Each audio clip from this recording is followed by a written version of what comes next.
أعوذ بالله من الشيطان الرجيم بسم الله الرحمن الرحيم السلام عليكم. په پیج نمبر 68 باندې باندې وایو ډیفرنس بټوین فزیکل اینڈ کیمیکل چینجز. فزیکل او کیمیکل چینجز د نن مخکې په نور ویډیوګانو کې موږ ډیسکس کړی دي چې فزیکل چینج او کیمیکل چینج د څه ته وایي یا د څه شی دی. صحیح ده. نن به وایو فرقونه په مابین کې د فزیکل او کیمیکل چینجز، فرقونه په درمیان کې د جسمانی او کیمیایي تبدیلیانو، چې په جسمانی او کیمیایي تبدیلیانو کې فرقونه څه دي نو هغه به نن وایو. صحیح ده. نو we have already read that there are two types of changes. منګه د مخکې نه دا وی یا دا ویلي دي چې changes چې دي تبدیلیانې چې دي هغه دوه قسمه دي. صحیح ده. physical changes and chemical changes، چې یو ته منګه وایو جسمانی تبدیلیانې او بل ته منګه وایو کیمیایي تبدیلیانې. صحیح ده. A change in which no new material is formed with different properties, then such change is called a physical change. یو داسې تبدیلی چې په دې کې څه نوی څیز چې دی هغه نه جوړیږي چې د هغې خصوصیات چې دی هغه مختلف وي. صحیح ده. نو داسې تبدیلی چې د دې ته موږ وایو یو جسمانی تبدیلی فزیکل چینج. صحیح ده. یو داسې تبدیلی چې په هغې کې څه نوی شیز نه جوړیږي، د هغه څه نوي خصوصیات نه وي. صحیح ده. سیز هغه زوړي خو مطلب د هغې سټیټ یا شیپ چې دی هغه ظاهري هغه بدل شي، دغې ته موږ فزیکل چینج چې دی دا وایو. صحیح ده. فزیکل چینج کین بی ریورسډ. فزیکل چینج چې دی جسمانی تبدیلی چې دا ریورس کیدی شي، مطلب دا واپس کیدی شي.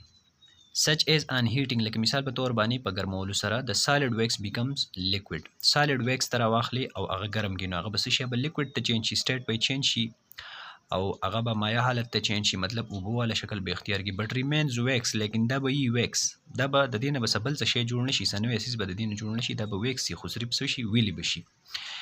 په یخولو سره بیا څه شي، on cooling the liquid wax becomes solid but remains wax.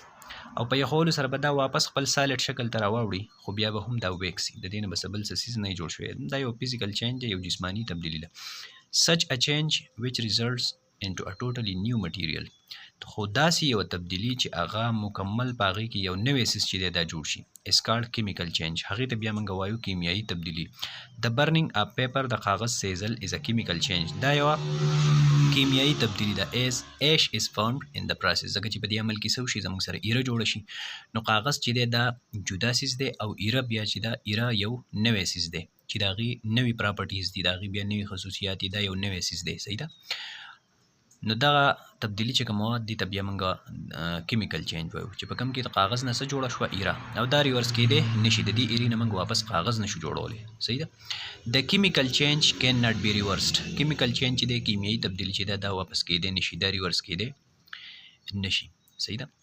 نو دا یو څو ډیفرنسز دي په فزیکل او کیمیکل چینجز کې. فزیکل چینج جسمانی تبدیلی او کیمیکل چینج کیمیایي تبدیلی. صحیح ده. بیا دلته کې دا یو اکټیویټي دی، یو سرګرمي ده 5.10.5.10. صحیح ده. ټو پرفارم دیس اکټیویټي، د دې سرګرمۍ د کولو لپاره یو ویل فارم 4 ګروپس، تاسو به جوړ کړئ 4 ګروپونه. ایچ ګروپ ویل رایټ دیر ابزرویشن آن د ورک شیټ، او هر یو ګروپ چې دی هغه به خپل هغه ابزرویشن چې دی خپل هغه مشاهدې چې دی هغه په ورک شیټ باندې ولیکي. صحیح ده. ګروپ نمبر 1 به څه وکړي، برن سټیل وول اور ډش واشنګ نیټ اوور سپیرټ لیمپ.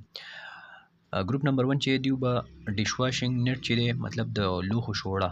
صحیح ده. موږ ورته سټیل وول هم وایو او ډش واشنګ نیټ ورته هم وایو، د لوښو شوړه د سیمانو شوړه، دا به راواخلي او په سپیرټ لیمپ باندې به دا برن کړي، په سپیرټ لیمپ باندې به دا وسوځوي. صحیح ده.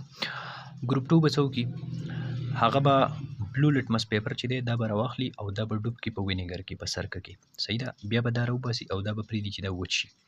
بیا به دغه لټمس پیپر چې دا به په د چونې په اوبو کې بیا دا ډوب کړي. صحیح ده. د وچېدو نه وروسته بیا څه وکړي، د چونې په اوبو کې به دا ډوب کړي. بیا ګروپ 3 به څه وکړي، هغو به وسیزي کاغذ، برن پیپر کاغذ به وسیزي.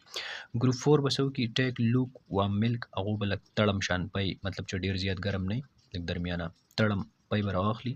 اینډ میکس سپون اپ یوګرټ ټو میک یوګرټ، او دې ته به یو سمسوکی دهي چې دی یو سمسوکی ماسته به ورته وغورځوي چې د دې نه څه جوړ شي، د دې نه جوړ شي ماسته. صحیح ده. ښه. نو دا 4 ګروپونه به موږ جوړ کړو او هر یو ګروپ چې دی په خپل متعلقه ټاسک ورته موږ حواله کړو، هغه به دا پرفارم کړي. صحیح ده. دا یو اکټیویټي وه. بیا په روانو ویډیو کې به انشاءالله پیج 69 باندې کی پوینټس دي هغه به ډسکس کوو، او د روانې ویډیو پورې تاسو سپارم په الله د الله په امان.